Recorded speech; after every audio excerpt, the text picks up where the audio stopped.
It's Wrestlemania weekend. And I haven't uploaded a YouTube video in a minute because I ain't have time. But I rebranded my YouTube name and I went from Bilto ENT to The Real MJ.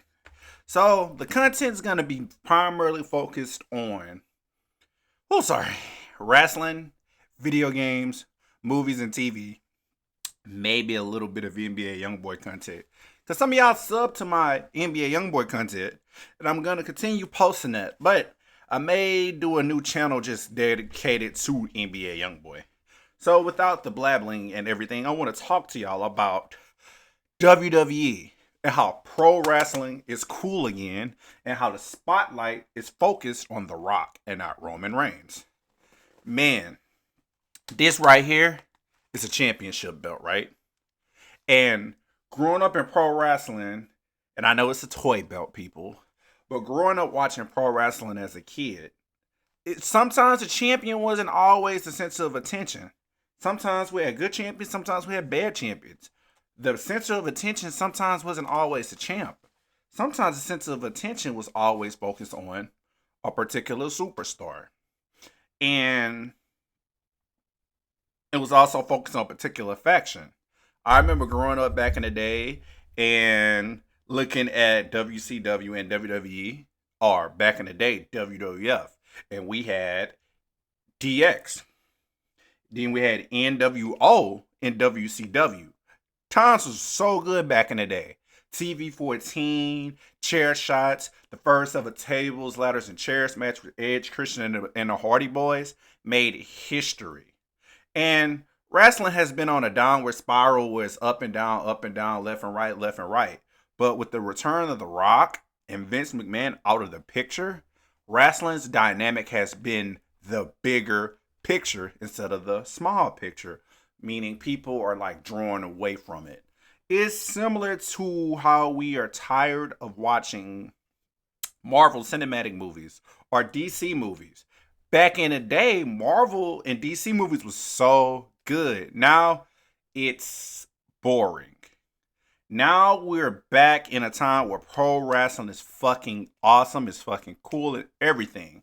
And I'm gonna tell y'all this, I'm gonna open up with The Rock. The Rock has been killing it. The People's Champion has been killing it. Not our undisputed Universal Champion. Mm-mm.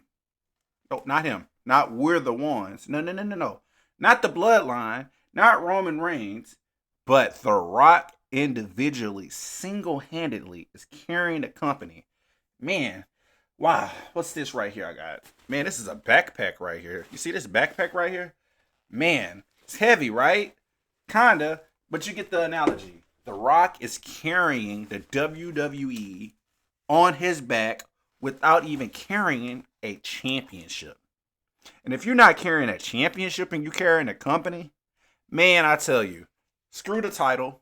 You're killing it right now. You're killing the game. The Rock is killing the game right now.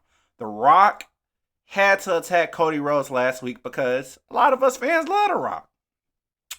But I hated The Rock that day. When Rock beat the hell out of Cody Rhodes, I really thought he was going to throw Cody off the roof. It was insane, man. Like, I honestly thought Cody was going to legitimately get thrown from the parking lot area. It was just intense. It was scary. It was like, oh my God, we're bringing blood back. Rock is swearing. It's a surprise he came back.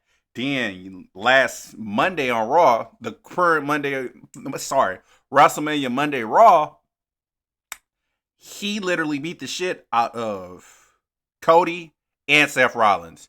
And even the poor referee got his ass whooped. Literally got their asses whooped with a big ass belt. Imagine getting your ass whooped with a regular belt. Like just a little tiny ass belt.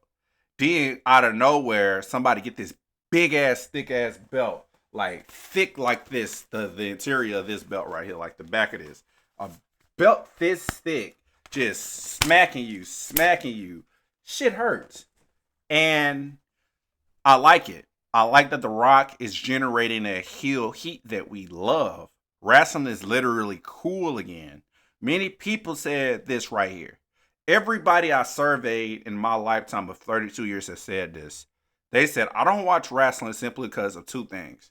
CM Punk and The Rock, or Stone Cold Steve Austin. Yet we got The Rock back, and he's showing up more than Roman Reigns. And we got CM Punk back, who's injured. And I like the promo interaction between CM Punk, Drew McIntyre, and Seth Rollins.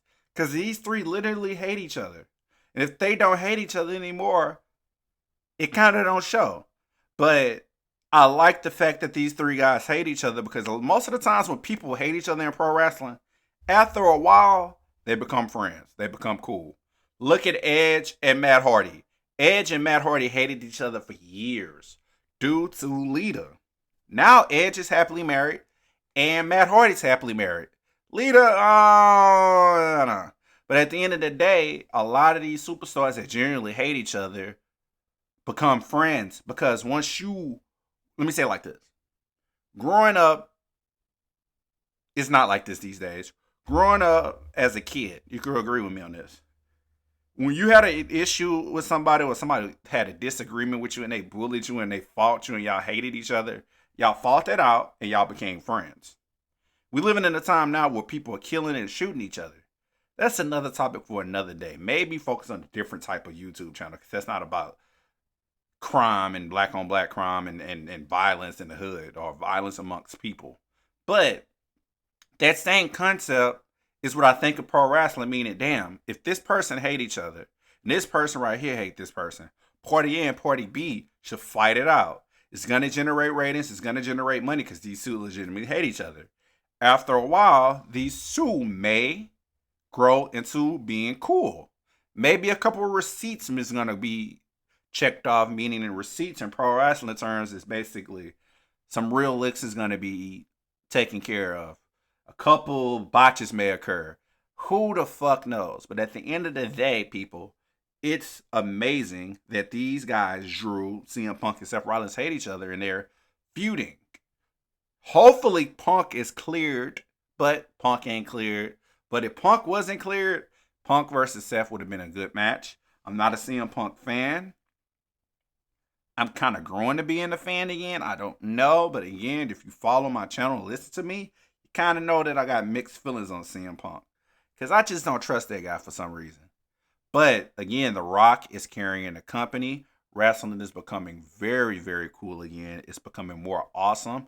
Then we're in WrestleMania week, meaning, you know, it's going to be full of surprises coming next Monday in the next few weeks. So, again, guys, we got to stay tuned to WrestleMania. Maybe the biggest WrestleMania of all time, because a lot of people are saying this is like the Marvel Cinematic Universe of pro wrestling. It kind of is if you think about it. It's like the Infinity War. It's something you see in the comic book. We got the two strong parties battling against each other, except the party on the second half, which is Cody, is like an unlikely alliance with Seth Rollins. And it's kind of remind me of X-Men's Days of Futures Past, where they go back into the future and da da da da da. But in the beginning of the movie, you see Magneto and Charles together, and the good guys and the bad guys all just coming as a cohesive unit and just forming together to destroy this big, powerful entity, which is the Sentinels, which is trying to destroy all mutants. Although I think of that storyline, not this time traveling aspect, but I think of that storyline with Roman Reigns and the Bloodline, meaning they're very, very powerful entities, meaning we have to find a way to destroy them before the future comes and they're going to carry the company. Because if you think about it, if Vince McMahon was in power, Cody probably would have been champion by now. Who the fuck knows? But with The Rock in power and everything, things is kind of changing. But one thing about comic book movies and video games and stuff like that is time travel and storylines and infinite possibilities. Now, maybe during a different timeline, things may be different. Who knows what may occur in the Vince McMahon timeline, but we're in a new timeline where WWE and UFC is a full merger with TKO. But who knows what may happen now, because we're in a different era of professional wrestling, meaning we're seeing TNA superstars back in the WWE at the Royal Rumble with Jordynne Grace.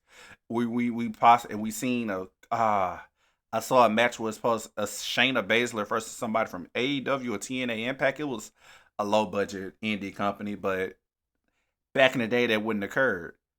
Then it's rumors allegedly that Goldust may appear at WrestleMania. The chances of that is 0 out of 25.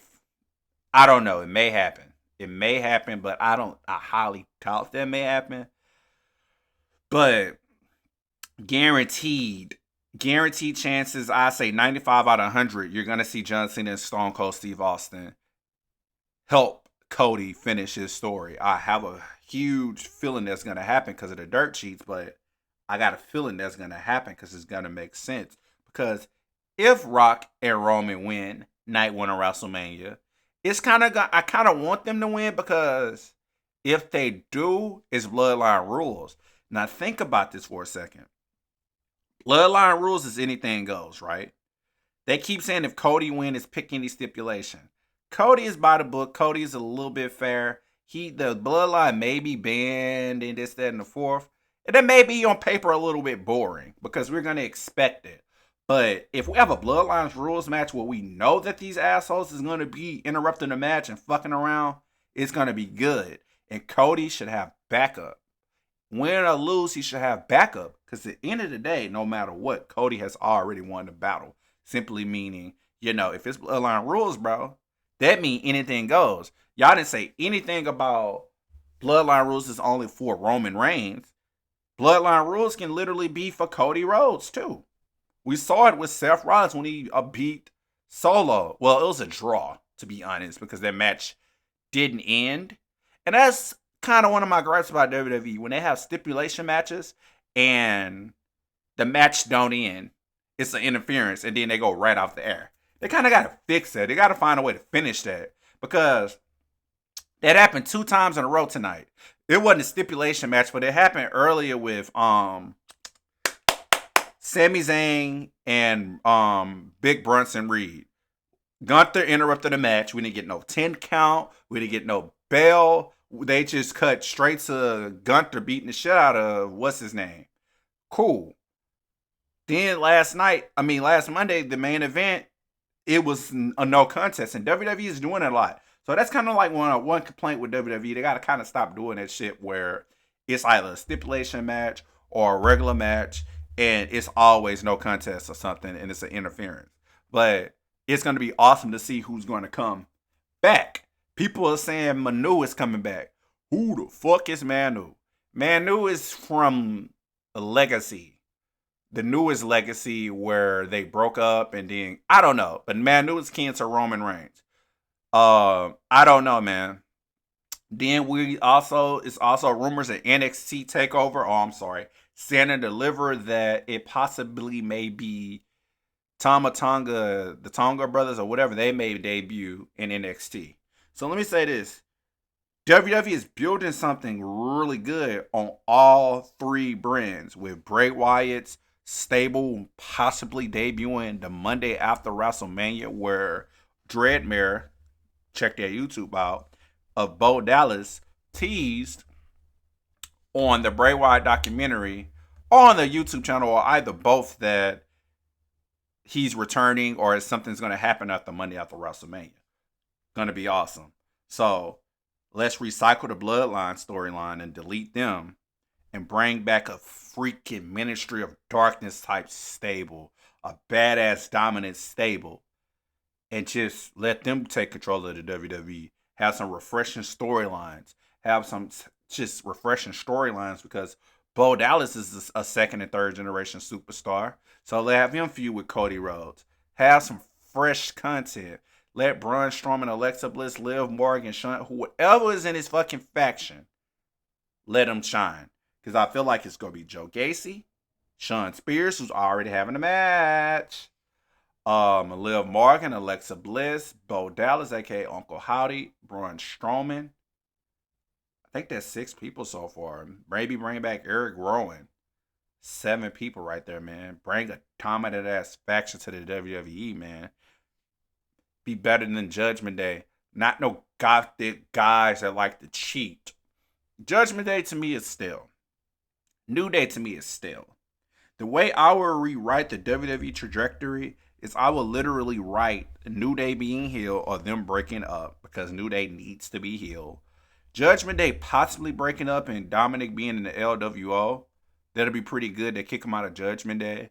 If Rhea Ripley loses, which I hope she doesn't because I'm kind of tired of Becky Lynch, then if she loses, may diminish her power in the Judgment Day and they break up. Damian Priest may try to cash in the Money in the Bank and he just successfully fail because his contract time is coming up with the Money in the Bank. They lose the tag team titles. All their credibility is just lost because at the end of the day, Dominic may lose the match. Judgment Day lose the titles. Rhea loses the title, which I hope doesn't happen. And this, that, and the fourth. Or Rhea keeps the titles and all of the Judgment Day men clean sweep loses. JD McDonough loses the Battle Royal. X that out. Dominic Mysterio loses the tag team match. He takes the pin by Ray. X that out. The Judgment Day lose the tag team titles. X that out. Damian Priest tries to cash in and fails, or Damian Priest cashes in on Drew McIntyre or Seth, mainly Drew, and it builds a feud between Drew and this, that, and the fourth. And I can see Damian Priest and Rhea Ripley saying, man, it's crazy. We champions. The rest of you guys are losers. Yeah, I lost my title, tag team title. That's irrelevant. And that breaks up the tag team. And it could be something on the storyline like, yeah, Dominic, if you didn't leave, if you wasn't in meddling the LWO business with your dad, you probably could have got a W with the Judgment Day. Could have been in the Battle Royal. You could have been in the match. Even you two could have inserted yourselves into the tag team match. And if y'all did win the titles still go to the Judgment Day. Infinite possibilities, infinite stories, and everything. But I don't mean to ramble a lot. But again, I am passionate about the WWE. I'm so fucking excited for WrestleMania weekend. So if you're going to watch WrestleMania, let me know in the comment section. Tell me what y'all think of Hollywood Rock. Let me know what y'all think of the product because wrestling is cool again. Even on the AEW side, it's cool again because we got Swerve Scott versus Samoa Joe. I'm loving it. But I really hope and pray that Swerve Scott gets that title. But people shit on AEW so much. People even shitting on WWE. So one thing I want to say to the pro wrestling community is, guys, stop bitching and complaining about everything. Nothing pleases you guys at all. Not all of y'all, but we have so many fucking fans that shit on the product. Then we had fans that shitted on Bianca because she's an African-American woman. Y'all want to be racist. It's annoying. It's fucking annoying. If you don't like a product, I know you have First Amendment or freedom of speech, but if you have to go online and post negative things, and you can do a lot of other things like reading, nailing your girlfriend, nailing your boyfriend, working, streaming, YouTubing, praying, meditating, working out, doing something positive and productive, then that shows you have a life. But if you steady commenting on YouTube videos, TikTok videos, Twitter videos, or X videos, pause on the X videos, X meaning Twitter, or anything related to wrestling, then you are not a fan. I feel like you're a miserable person if you're just negative about a product, negative about a person, telling a person's daughter like the Rock's daughter she should die. It's telling The Rock to die. Not like die Rocky died all 90s fan stuff. That's just a gimmick we had in the 90s. We didn't want The Rock to die. He was just a good ass heel. But where you literally want The Rock to die, you wish death on him, man. You will be surprised to see the amount of comments I read on videos. It's crazy. We have some psychos. But regardless, for you positive fans, I want y'all to leave some comments. I want y'all to sub to my channel. I want some feedback about some WWE things and what do y'all think of my predictions. Peace.